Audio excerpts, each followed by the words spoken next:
Bro, do y'all hear this? Do y'all hear this? My PS4 is so loud. Like, I had to move back a couple steps, so I'm so scared. Why is it this loud?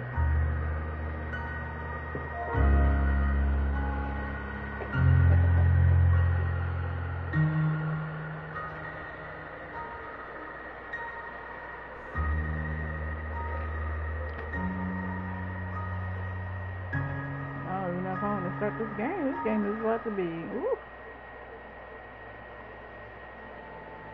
We are fans of the strange world of Innsmouth, but we recommend that problematic beliefs of H.P. Lovecraft. This game has been produced. I believe the inclusion of visual audio.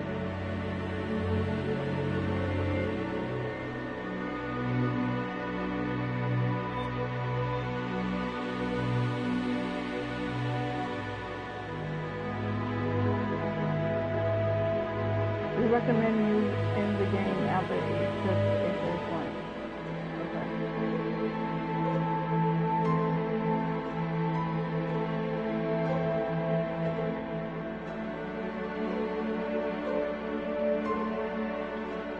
You guys want me to read this? Or not read it?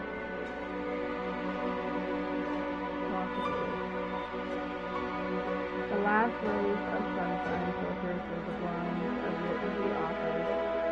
The pathetic stench of whiskey. Hold on.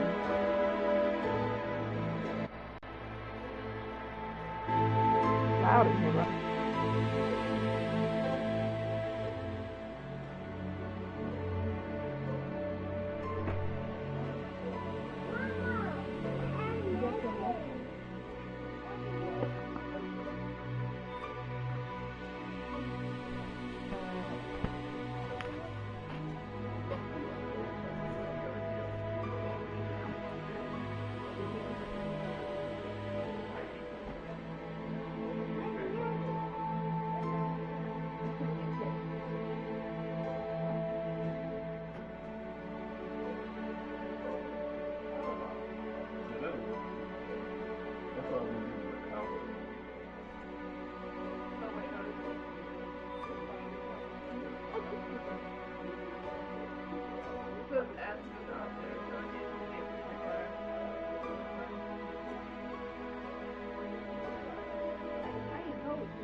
Okay, go Dada.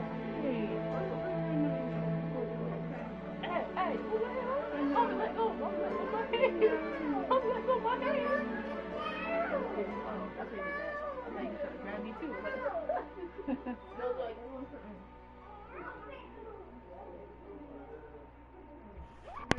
Hold on, I'm gonna switch headset real quick.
Alright, my bad.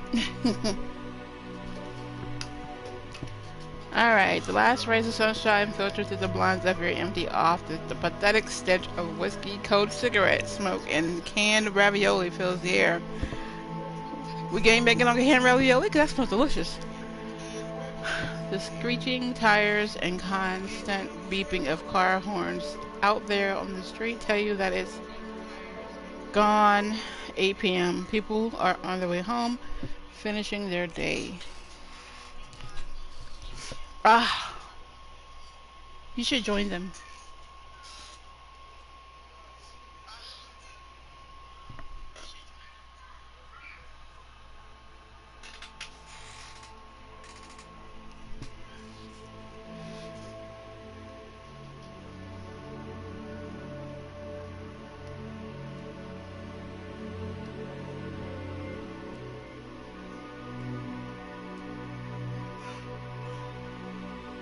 Oh, okay. I was like, what the heck? You decide to stay at your desk to go home. I guess I'll stay at my desk. Long and frustrating. You're running out of ideas how to handle the calls, people who want money from you, and the cold shivering down your spine as you flick through a pile of unpaid bills. On the top pile, a reminder from your landlady, you're 2 months behind on rent. In-app purchases from a games company. Oh my god, this sounds like me.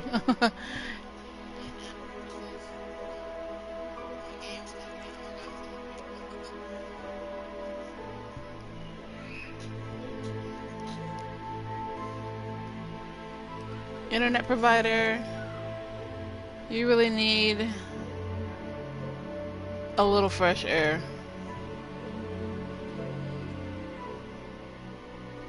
It takes a few seconds for your eyes to adjust. Your gaze settles on the Horns and Hooves pub across the street. How many simple jobs this dive has given you? Jealous wives whose husbands you had to spy on? All you had to do was lie in wait at the window and take pictures of them coming out of the dirtiest hole in town.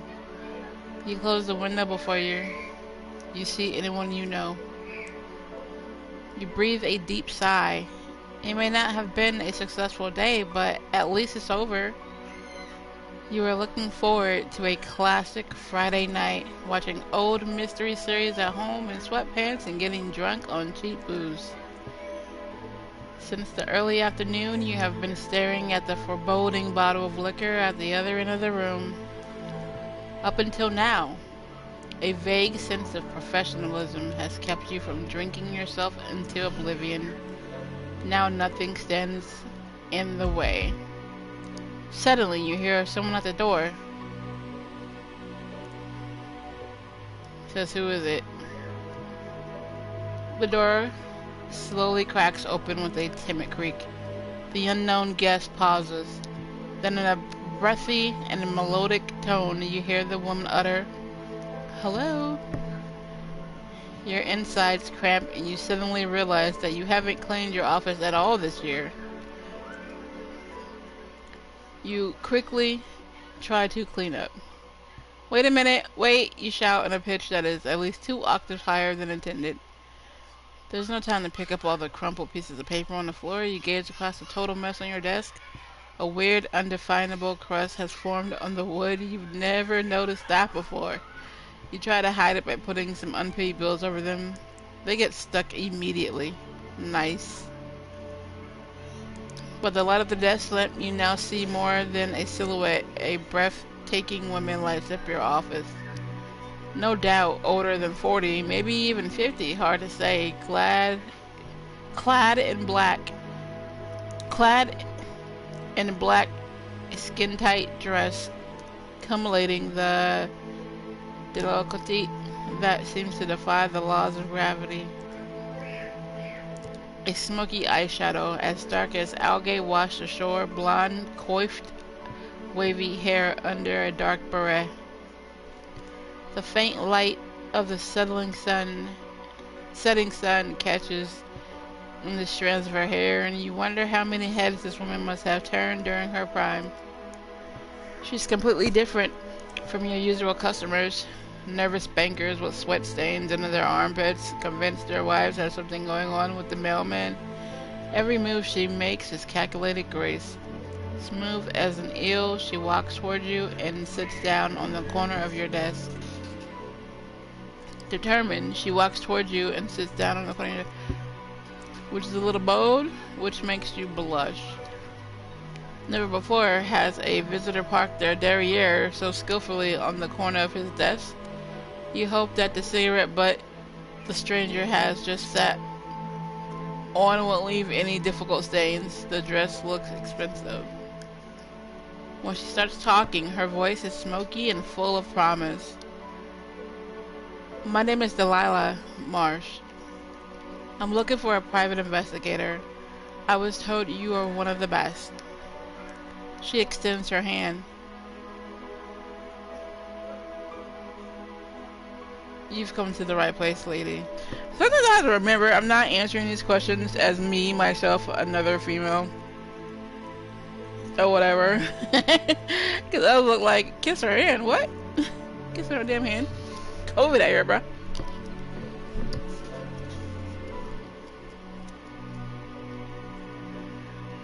What can I do for you? You sit back in your chair and fold your hands over your stomach. The woman seems a little irritated that her provocative behavior seems to have had no effect on you. Boom. She moves from the edge of the desk and sits down on the chair opposite you. Yes, she clears her throat. As she continues to speak, the smoky seductiveness creeps back into her voice. My name is Delilah. I need help. Ask for me details. It's about my daughter, Tabitha. She has disappeared. You're pulling out paper and pencil. This is going to be a walk in the park, a walk in a kidnapped kids park. Well, when did you last see her and where? The woman puts on a fake smile. We live in Innsmouth. It's a small port town north of Arkham. You frown. This is a bit vague. What was your child doing when you last saw her? What hobbies does she have? Oh, you know, kid stuff. They just run around and play with their yo-yos, that sort of thing. Delilah nervously combs her hand through her hair. Does your daughter have any friends? What about her father? What does her daughter look like? Yeah, let's see, what does she look like?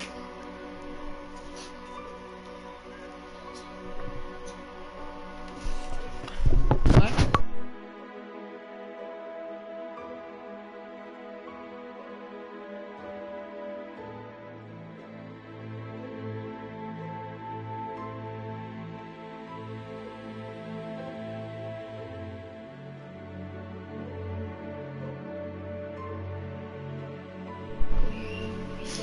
She's only 8, and the sweetest girl you can imagine. She's been missing without a trace since last week. None of her schoolmates have seen her, and no one knows where she might have gone. She hands you a photo. Look, this is my little munchkin.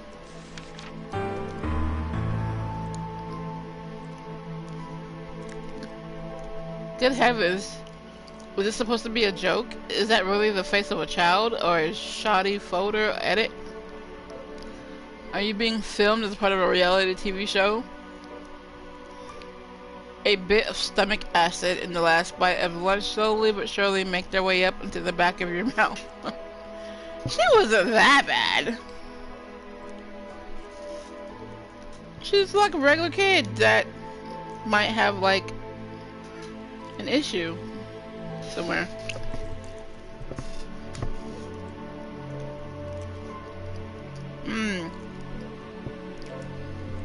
We throwing up? Are we swallowing it?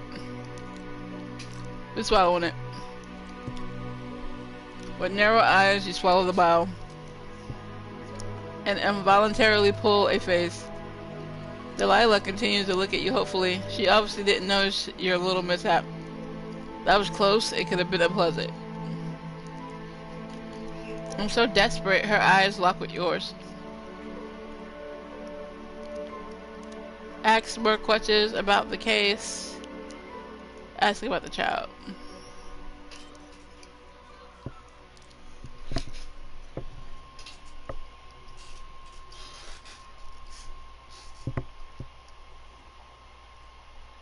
It's called puberty.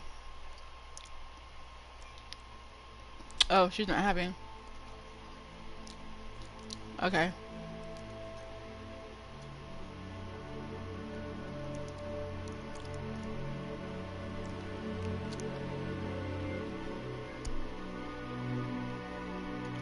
I'm gonna accept the case.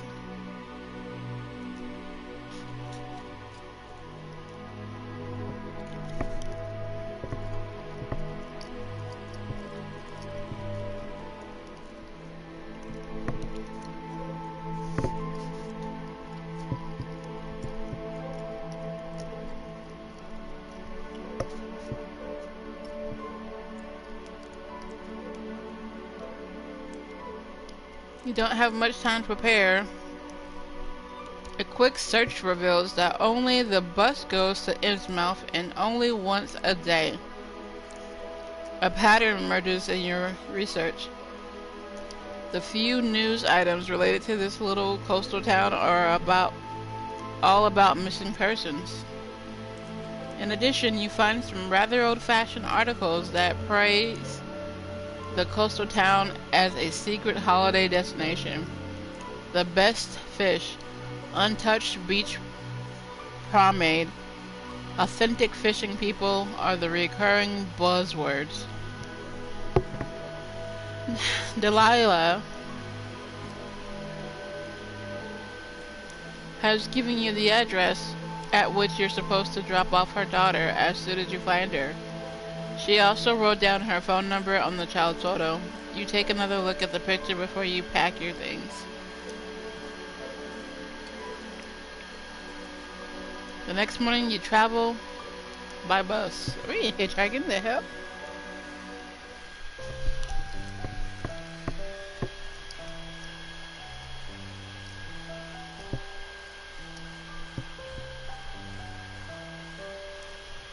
Your journey begins at a busy bus station. There's supposed to be a bus line that departs from here to Innsmouth. Buses, you think to yourself, are not only an environmentally friendly means of transportation, they're also easy on the wallet. Sadly, the departure boards aren't much of help. New York, Maine, Rhode Island, no trace of Innsmouth as a destination. You wander around for a while until you notice a cleaner eating a sandwich on the side of one of the vending machines. You look around. We're gonna talk to the cleaner. Excuse me, where can I find the bus to Inns? Without letting go of his sandwich, the cleaner points to an abandoned counter in the dingiest corner of that public bus station that can be capable of. The man gives you a nod indicating that anything that can be said has indeed been said. You find that the counter is elaborately decorated with cobwebs. It's a bit early for Halloween preparations, but at least someone's made an effort. At the moment, nobody seems to be there. Excuse me.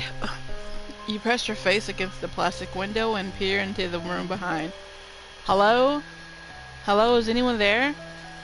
I have to go to Innsmouth. No one there. Suddenly out of nowhere, a bus ticket appears on the counter. Might the trip be free? Just take the ticket. Yoink. In all likelihood, the ticket was already on the counter and you simply hadn't noticed it before. Someone must have paid and just left it here. This is what you tell yourself while you are looking for the departure gate with the ticket in your hand. Where's this bus hiding?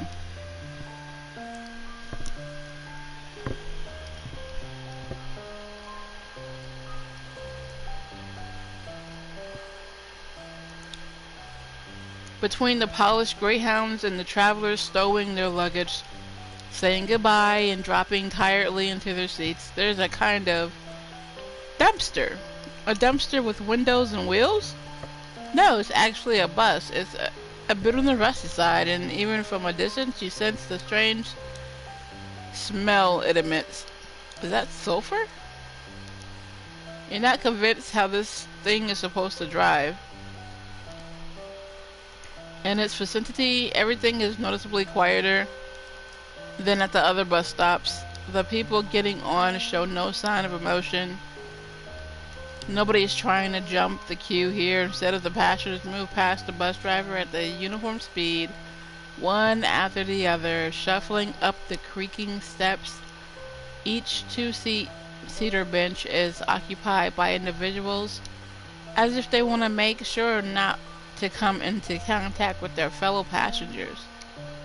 The sign clearly says Innsmouth. No departure time, no stopovers, just Innsmouth. Undecided, you're standing on the stairs of the bus. Talk to the driver. Let's talk to the driver. You stop. The passengers behind you wait patiently. It's impossible to make eye contact with the driver. He stares rigidly at his steering wheel. After all, he seems to be a focused driver. Excuse me, sir. No reaction. You look over your shoulder and still the people in line behind you remain calm. Show your ticket. You hand the driver the ticket. No reaction. At least you can't make out a reaction. The lighting is poor and the shadow of his dusty driver cap covers almost his entire face. You notice something strange on his neck, but you can't quite make out what it might be. You're standing in the door waiting for an okay, a nod, anything. The sulfur odor has increased. A queue has formed behind you, but no one is pushing or complaining. The people wait quietly and patiently.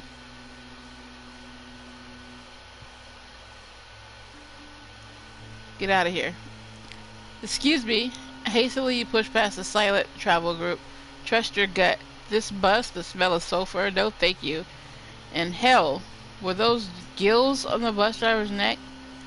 With a beating heart, you let yourself sink into the dusty concrete floor. A clear sense of foreboding. But that alone doesn't mean that you can skip the job. Nevertheless, you must completely be crazy to spend more than 5 minutes in this hellish vehicle. No, thank you. You mumble to yourself and go back to the board with the departure times. It's maddening. There must be an alternative to this rickety bus. There's no doubt about it. It's actually the only bus that goes to Innsmouth. If you still want to make it to this town in time, there's no way around it. You start to consider dropping the case when you remember the missing girl. The miserable balance on your bank account. I mean, let's be honest. Yeah. That's right. Think of the money. Money is good. You need it to pay your rent, to feed yourself, and to buy the candy joker in this mobile game you like so much. If you give up now, an avalanche of bills awaits you at home, and also your impatient landlady, a bill in human form, so to speak. Damn. $1,000 a day plus expenses. You've got to milk this so that you can at least pay your overdue rent. And who knows, maybe you'll even find the girl. You have to make it to Innsmouth. You stare helplessly at this old clunker, which only someone with a lot of imagination would describe as a bus. You push your way back to the steps that lead inside the bus and past the driver. It seems this travel company doesn't take ticket enforcement so seriously. You decide to blend into the trance-like collective as inconspicuously as possible.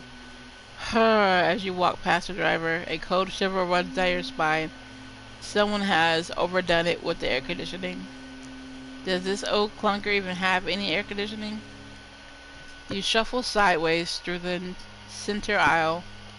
You don't remember the bus looking this long from the outside. You're surrounded by shabby two-seater benches, and some are already occupied. One traveler per row. The last bench is free. Looks like the upholstery torn in some places, though. Or has it been split slit open.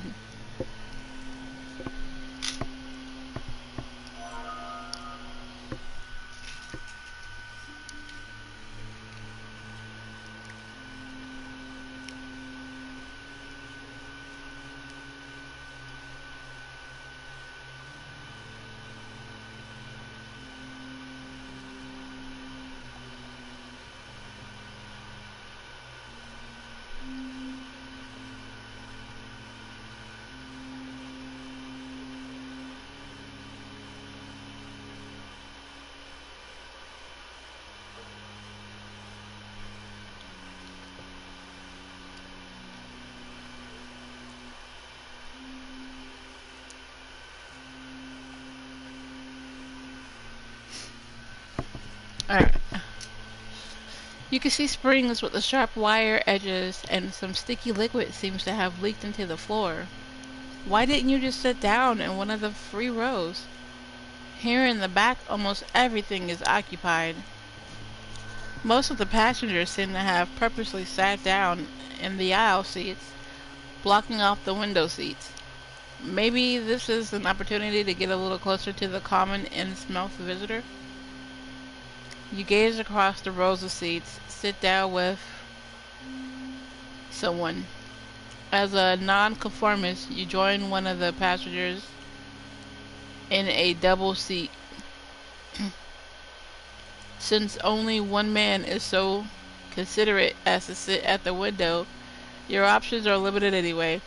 As far as you can tell, the man is a haggard figure with barely any luggage. The hood of the gray jumper pulled far into his face. The man looks out into the street as if something very important is happening there that requires his attention.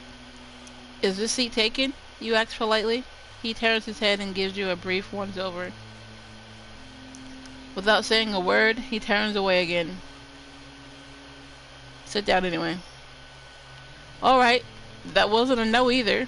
You sit down and regret it instantly. The smell of sulfur is now overpowered by something else. Something that smells like it's been in the sun for too long. You're trying to catch a glimpse of what's under that hoodie. Does this person have a genetic defect? Is he malnourished? You're not sure exactly where the problem might be, but you're trying to stay professional. You awkwardly stare at the headrest of the person in front of you. Let's talk to the stranger next to me. Is this a chance to get some inside information? Play the tourist. You clear your throat before you speak. Twitching, and with a slight tremor, the man turns to you.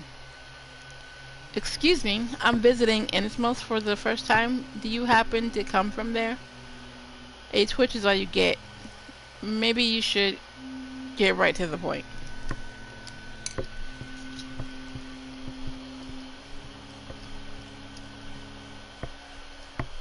It's hard to tell if you're boring him. Ask for a few tourism tips. Does the Innsmouth have any sights? Your neighbor stares into the middle distance. Is he thinking?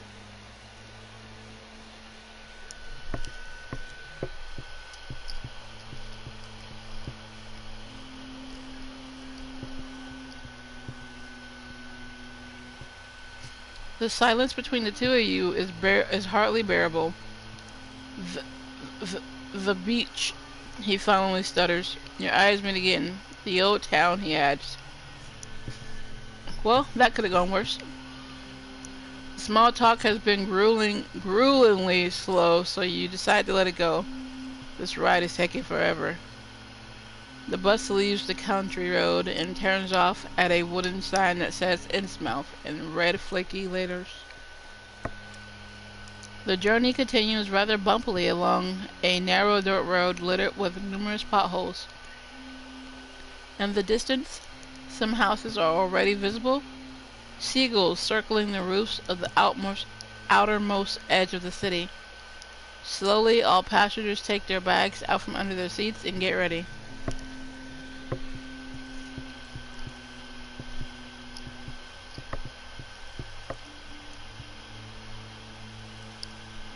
When I look through the side window. That's odd. The bus passes by a huge, what is this? A scrapyard? Parking lot? Why would something like this be here, right outside the city?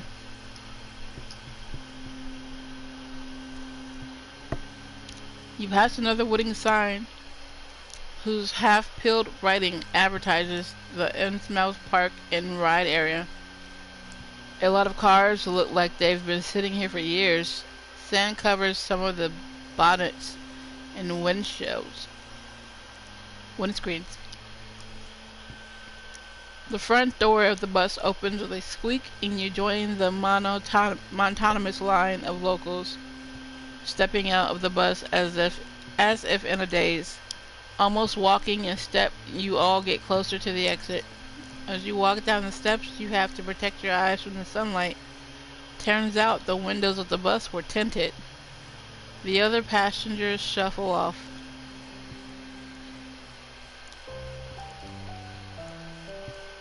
Finally, Innsmouth.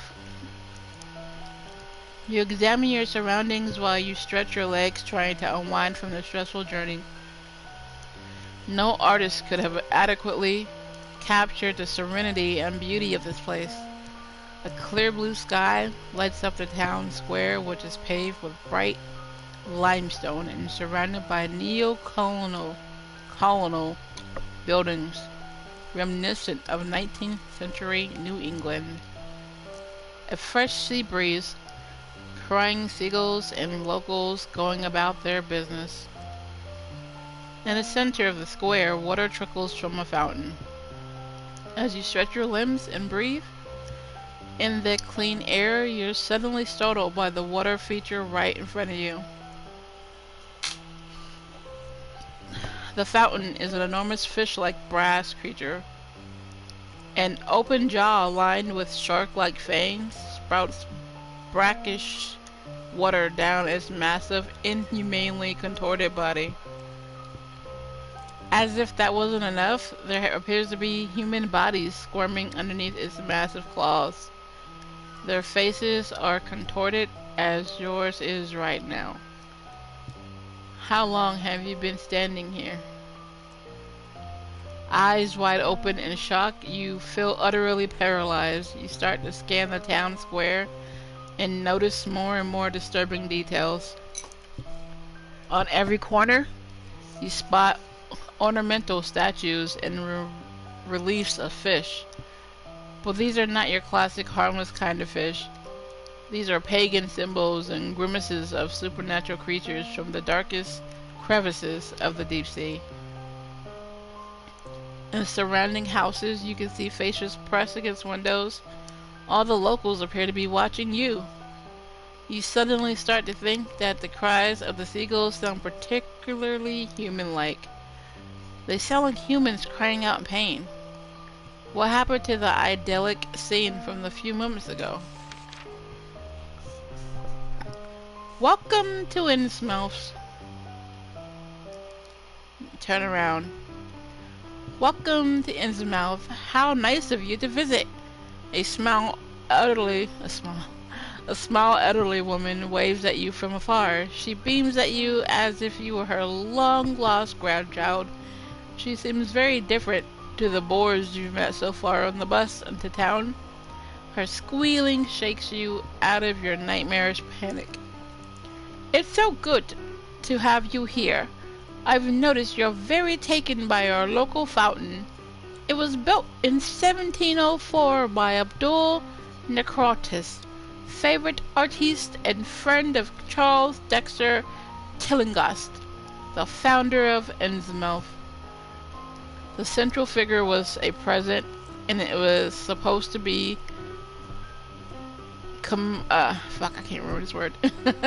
commemorate their travel.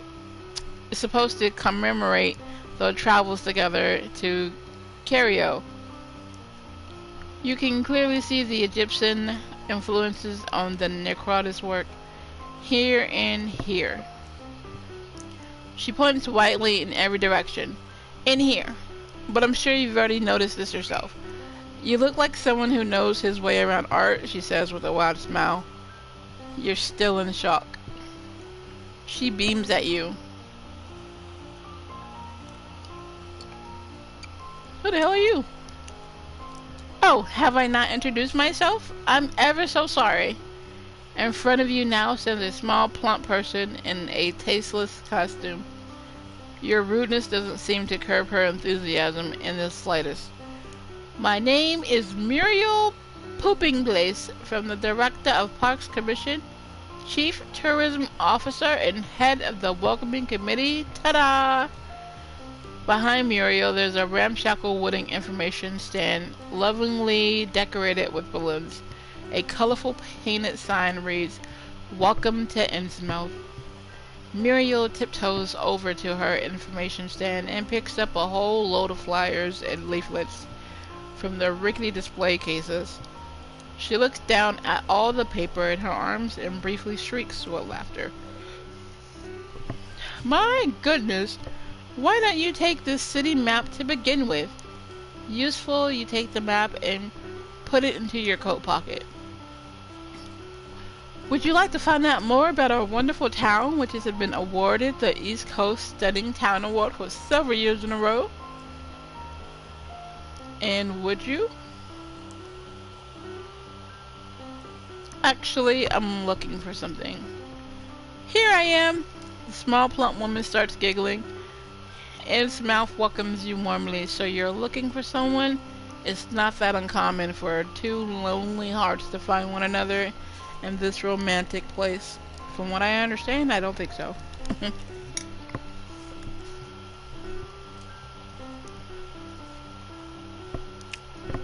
Muriel winks at you. We're gonna mention the missing girl. You see, I'm looking for this girl. It's always about a girl, isn't it? Tabitha Marsh, 8 years old. Her mother asked me to take on the case. You could take out the photo and Muriel immediately rips it out of your hand. Oh, what a cutie! But I'm sorry to say, I not heard anything about missing girls. How awful. This sort of thing doesn't happen in Innsmouth. Perhaps you can have a look around at the beach or on the playground. There are a lot of kids around there. I'm sure that's where the little one will be. With an unnaturally wide grin, she hands you back the photo, turns around quickly, and makes her way over to accost another tourist family. You head further into town along the cobbled road in the direction of the coast. Not long ago, the sun was bright in the sky, but already the first wafts of mist are creeping into the streets. The air feels thicker, and the sun can no longer penetrate the fog. Time to think about where you want to go. You slow down. You lean your briefcase against the wall and start pacing up and down the quiet alleyway. You've got an important choice to make right now. The city center is in the north. Even from afar, you can see the outlines of the old and ornately decorated buildings in the main town square. Here you should find the police station, the main shopping street, and of course the town hall. As a coastal town, Innsmouth also has a harbor. From your research, you found out that this is a bustling area with dreamy beach. You expect it to be mostly tourists. According to your research, the only hotel in town, the Gilman Hotel, is located in the old town. You think about checking in? You could do with freshening up and getting rid of that bus smell that is still clinging to your clothes. Just as about as you're about to set off, your heart leaps into your throat. You've forgotten your briefcase. This has never happened to you. You usually take good care of the little you possess. There's nothing you can do about this now. You'll have to wait until your return journey to find out whether someone has handed it in as a lost and found. Still, you could swear that the briefcase was already gone when you got off the bus. Awkward.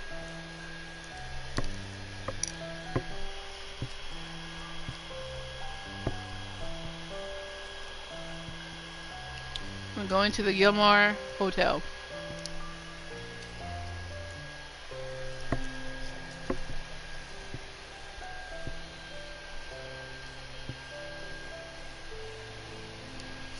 You recognize its roof from afar, and after a long walk, it is now before you in full splendor, the Gilman Hotel. At least it's easy to see that it once must have been a gorgeous building. The hotel resembles an old English country estate, but in its present state it would be suited as the setting for a very predictable film about teenagers and chainsaw killers.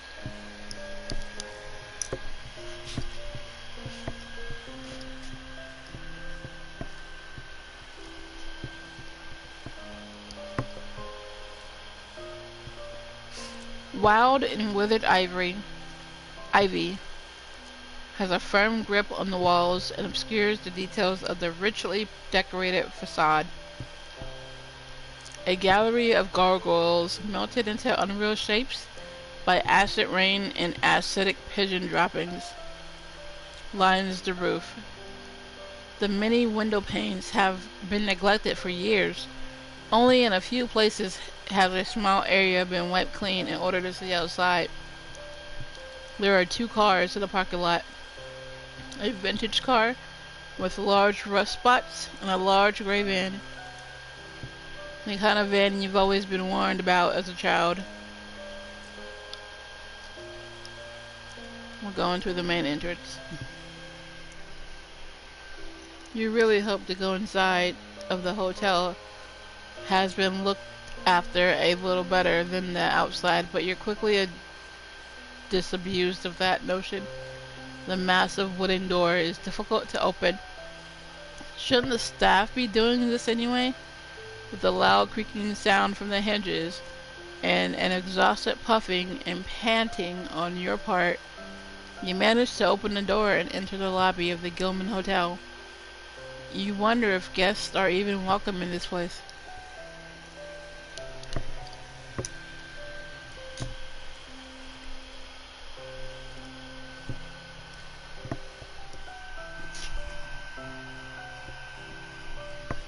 The room is sparsely lit. There are impressive chandeliers hanging from the ceilings, which, if working, would perhaps not quite give the grand hall back its original splendor, but at least convey more warmth. Your first steps tell you that there are rotten floorboards hiding under the thick carpet. The green wall paneling and wallpaper also appear rotten and musty. Sort of wet. No way am I going to check into this moldy dump. Is this the only hotel though? So technically we don't have a choice.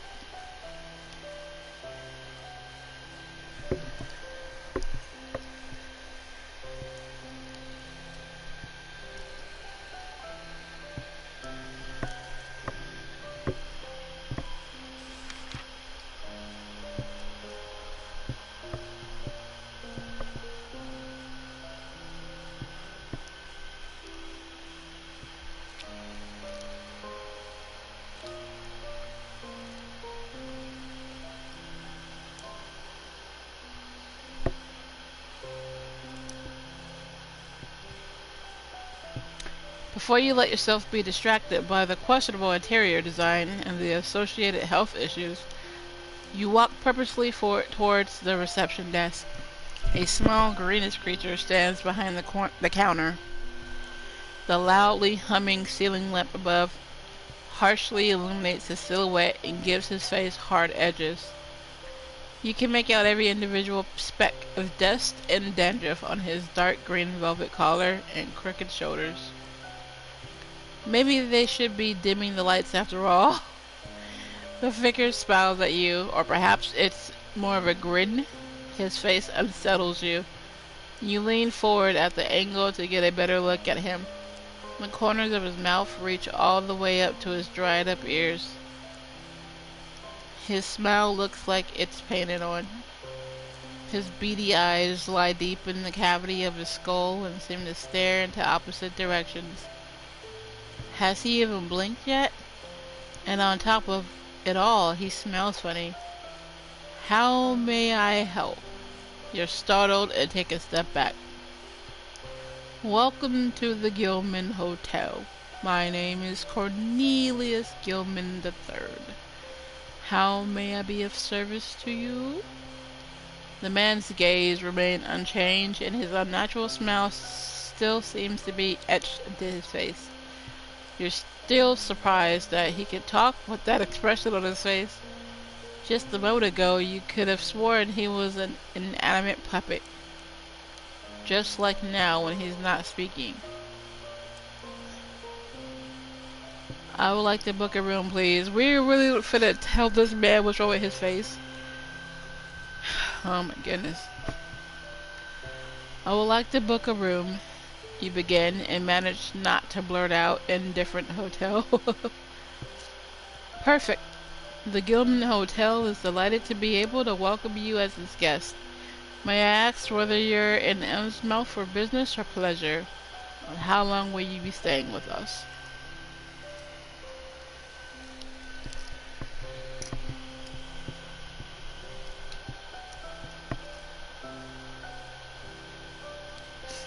Would you prefer a view towards the beach or the skyline of our exciting town?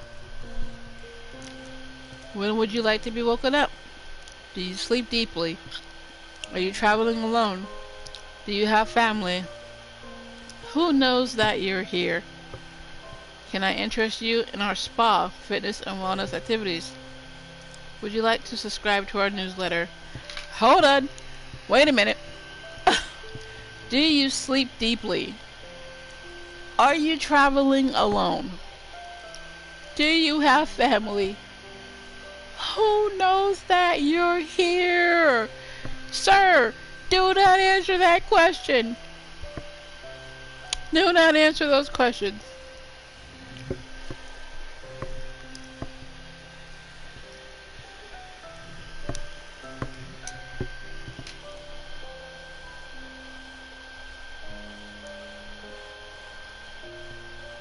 Do you sleep deeply?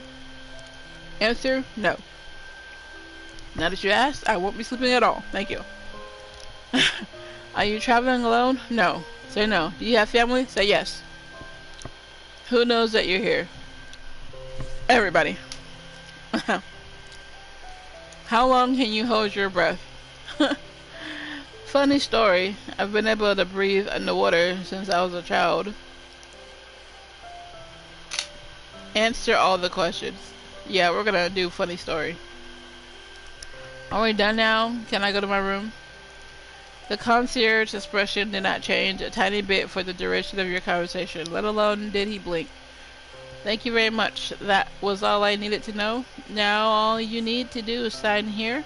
He tilts his strangely shaped head over to the guest register. Impatiently you sign with J. Doe, Noob Slayer, your real name.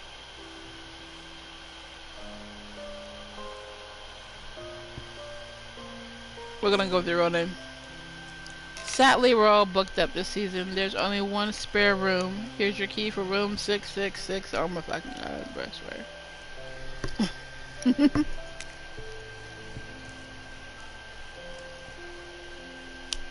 Nope. Not staying there. I'm not doing it.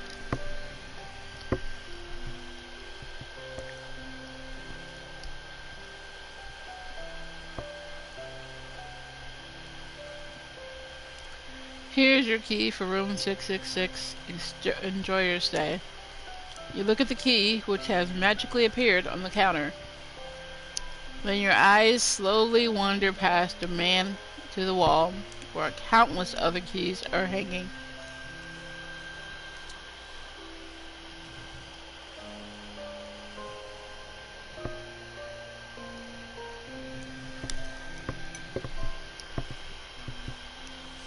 Let's go to the room.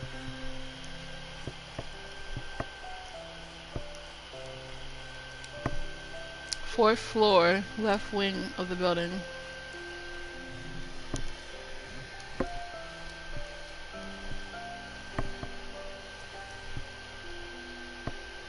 almost endless corridor spreads out.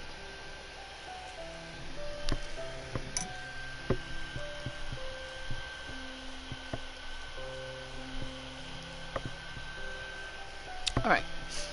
At the other end, you can see a figure who seems to be as lost as you are. Didn't the building look much smaller from the outside? You walk down the corridor when you notice the figure approaching you. Your brain is mentally preparing itself for benign hotel small talk. But wait! It's you! You walk a bit further and realize you're standing in front of a mirror. That's why the corridor looks so vast. The mirror marks a fork.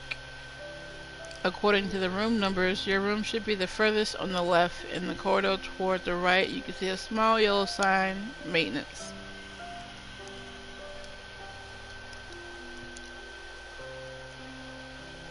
Let's walk around the other wing of the hotel. Well, you're here already, might as well. You saunter to the other wing of the building. The corridor winds around several corners and leads you deep into the building. Just when you start to wonder what on earth you're doing here, you step onto something hard. The clicking sound makes you stop in your tracks. You kneel down and look at the glinting thing on the floor. It's a set of keys. Several keys on a metal ring, including a hotel key with the exact same curved shape as yours. And a car key with a black plastic cap. Someone must have dropped it.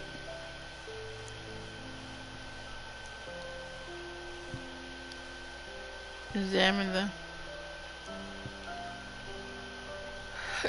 the floor more closely. No wonder the key hadn't been spotted before. The red and yellow pattern of the carpet was perfect camouflage, but the keys seem to have been the only thing that was dropped here. At least you can't spot anything else.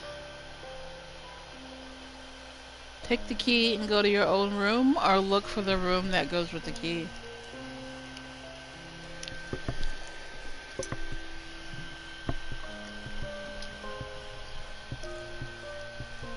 Let's look for the room. On the key there's a number engraved, 237. Conveniently, this is precisely the door in front of which you're standing. If only all your cases were that easy to solve. You could now return the key to the guest and have a good laugh about it all. Or just in case they're not there, you might have a look around the room. Knock on the door. Just decide to knock first, so blindside the guest.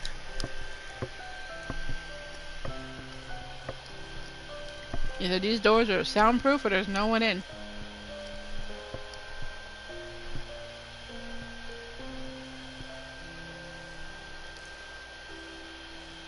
Let's unlock the door. Initiative is just one of your many great qualities. You unlock the door. In your mind, you're still trying to come up with excuses in case there is someone in the room, but only one glance at the state of the room is enough to dispel these worries. The room is completely dark, not because the shutters are drawn, but because all the windows are plastered with several layers of newspaper clippings. Did a paranoid FBI agent stay here? The smell of something that's been lying in the sun for too long creeps to your nostrils.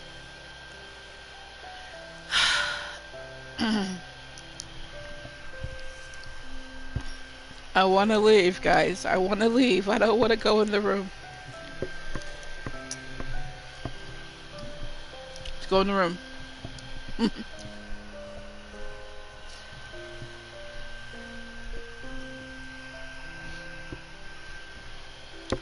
All of this has intrigued you even more. You flip the light switch and shut the door behind you. No, I didn't. I might flip the light switch, but I ain't closing that door. 2 of 3 ceiling lamps have been burned out. The remaining bulb is flickering and doing its best. With every step you take, your shoes come off the floor with a squelching sound. You don't even want to know what's sticking to the floor. What a mess. Dented cans lie scattered on the floor. The many pieces of paper scattered on the floor give the room the air of a snowy landscape. If only it didn't smell so disgustingly. Next to the bed, a pile of empty plastic boxes is piled up, and a swarm of flies is buzzing around it. One wall is paved with newsletter clippings, notes, and photos. Whoever lives here has spared no effort to create a complex web of places, names, and events. Colorful threads connect almost the pinned notes with one another. Are you staring at the life work of a conspiracy theorist? You stroll through the room, opening drawers here and there, but all the cupboards are empty. A few pieces of clothing lie scattered on the floor. At first, you're not quite sure if they belong to a man or a woman. The shirts are plain, but appear to be tightly fitted. Then you discover a bra. Interesting. You look around. Look at the wall more closely. Photos of well-known buildings have been pasted onto the map. A skull and crossbones scribbled over the area you recognize as the town center. Strange. Isn't this a tourist spot? A few more skulls have been scribbled on apartment buildings in intermittent intervals. In the harbor area where the village church is located, the word cult is written. The lighthouse has been circled vigorously with a black pen. 2 exclamation marks have been scratched into the map right next to it.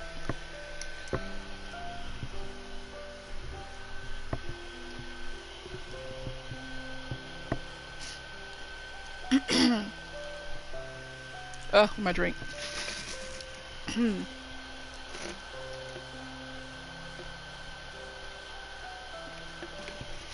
Oh, spicy. Your gaze wanders across the map and the photos that have been pinned all over the map and the surrounding wallpaper. Your stomach cramps up when you suddenly see Delilah Marsh's icy smile look down on you from one of the newspaper clippings. Unknowingly, the text is missing. You would have liked to know why her picture was in the newspaper. Looks like the corresponding newspaper has already been discarded. There's no other useful clue, just trash and bits of paper. Damn it. Truly irresponsible. These people who think that no one ever gets to see their paranoia walls. You look around.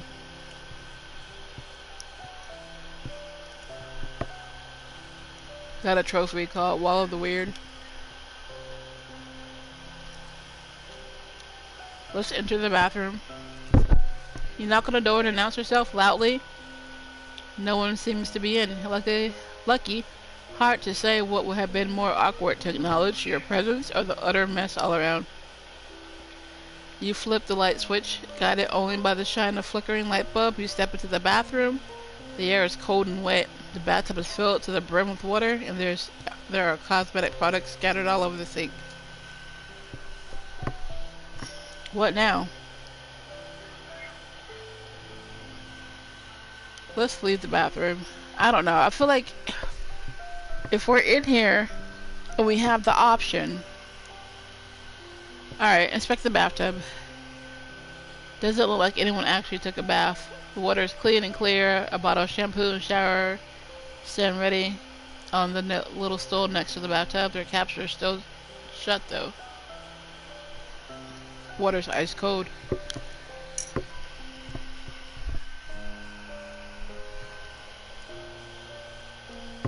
The dirt and the takeaway boxes were a first indication, but now there's no doubt in your mind. Whoever stayed here, lived here, had to leave the room very quickly indeed. Inspect the sink. There are lots of cosmetic products scattered around the sink. There are definitely more than you brought with you. Someone was expecting to stick around for longer. We're leaving the bathroom. There's still so much to do and time is running out for you. You leave the bathroom and wonder where else you could keep looking for clues. Let's take some pieces of paper. You grab one of the many pieces of paper lying around the sideboard. Carefully, you unfold the scrunched up paper so that the piece doesn't rip. and you can still read the writing. A Polaroid picture falls out. It must have been stashed here in between the pages.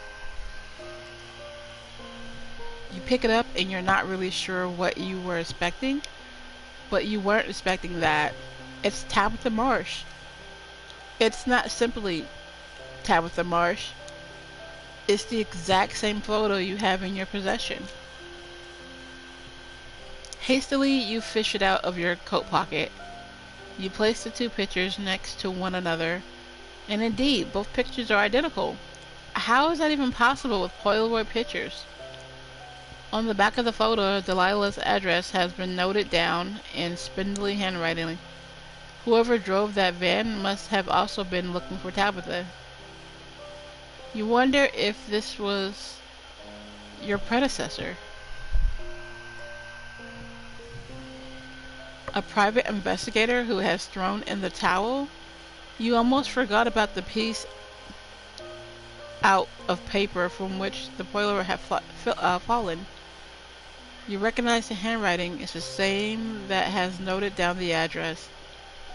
Thanks for an incredible night. We must repeat it. Delilah's handwriting. You sit down on the bed, your eyes still on the note. Your detective instinct is kicking in. Usually it's just lying around in the corner of your subconscious all day, most hungover, but it's wide awake now. If Delilah hired this detective before you, it could only have been a few days ago. Tabitha must have been missing for only a day or two, and her mother flirts with the first investigator she meets. She made eyes at you too, your subconscious tells you. Obviously, you didn't make as good an impression on her as your predecessor did. It's time to leave. Enough. You've seen plenty. With deliberately carefully steps, you maneuver the obstacle course of bits of paper, clothes, and scratched up aluminum balls, and leave the room.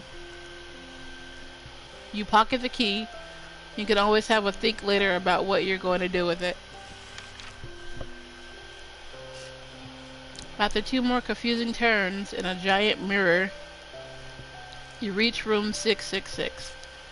Finally, you're going to drop your stuff and take a nap. Good plan. Of course, the door resists being opened. Oh my god, why? Why?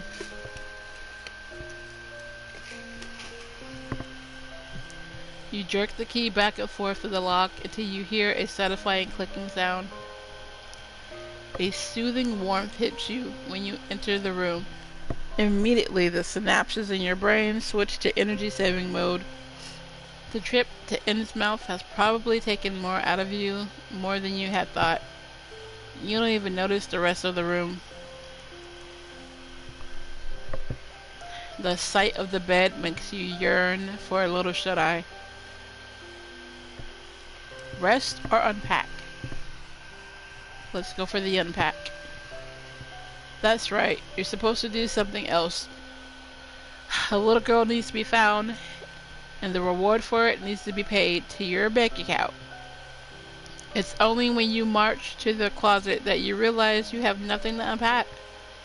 After your briefcase mysteriously disappeared, all you have left is a very basic survival kit. A toothbrush and travel bottles of various care products that you had stuffed into your coat pocket in a rush. You go into the bathroom and position your treasures around the sink. A handful of ice cold water is enough to refresh you. Good thing you didn't go straight to bed. Who knows?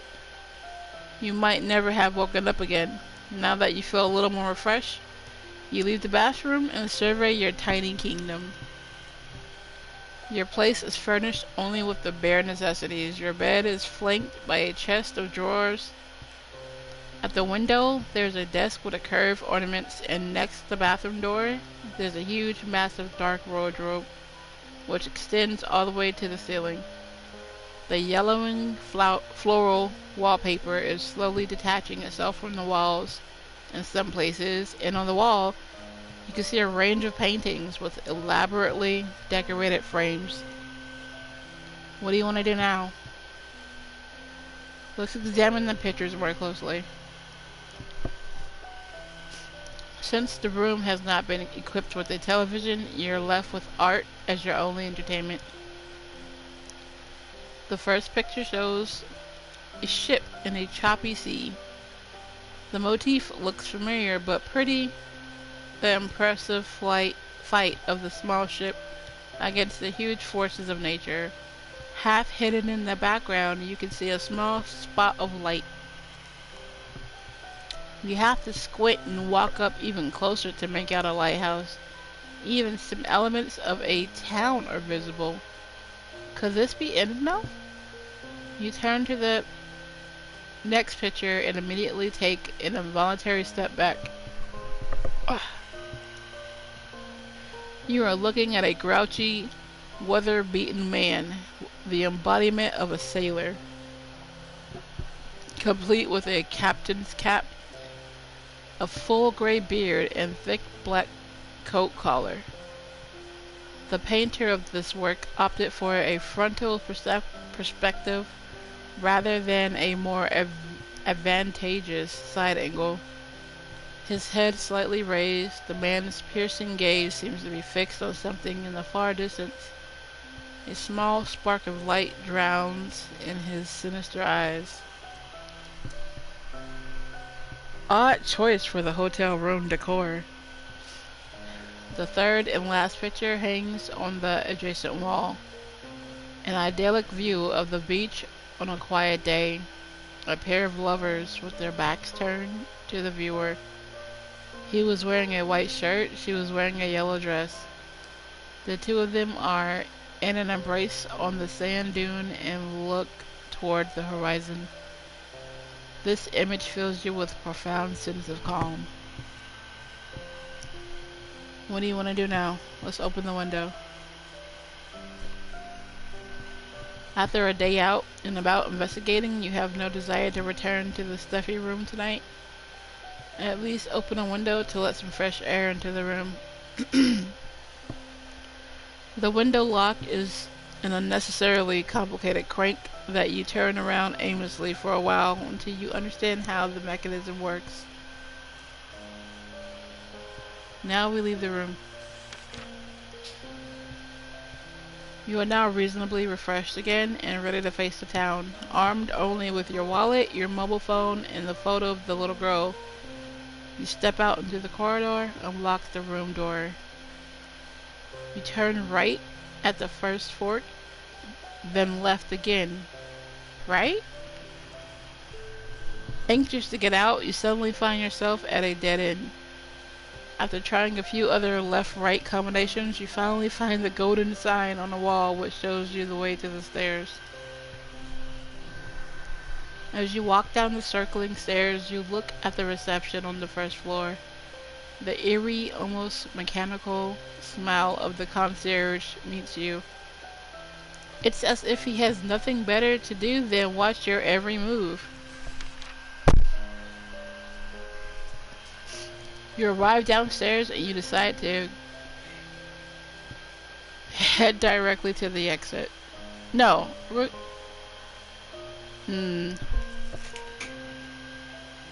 go to the exit. Discussing details of your accommodation seems like a waste of time to you. With quick steps, you hurry out of the building, but you can still feel the eyes of the concierge on you. What's up, baby?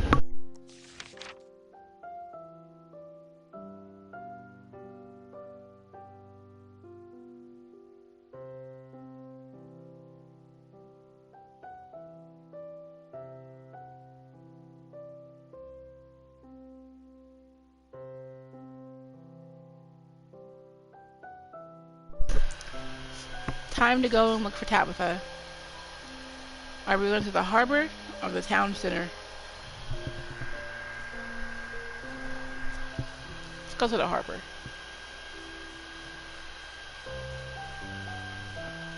And actually, since this is the start of another save point, we're going to stop here and we'll pick it up later. This is a lot of, I didn't expect to do this much reading. Not saying that I can't read, I'm just saying Like the way my teeth are set up. Honey.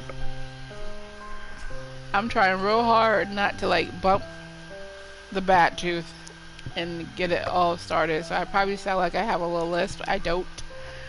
But it's just hard to talk without closing your mouth all the way with certain words. So yeah, let's do that.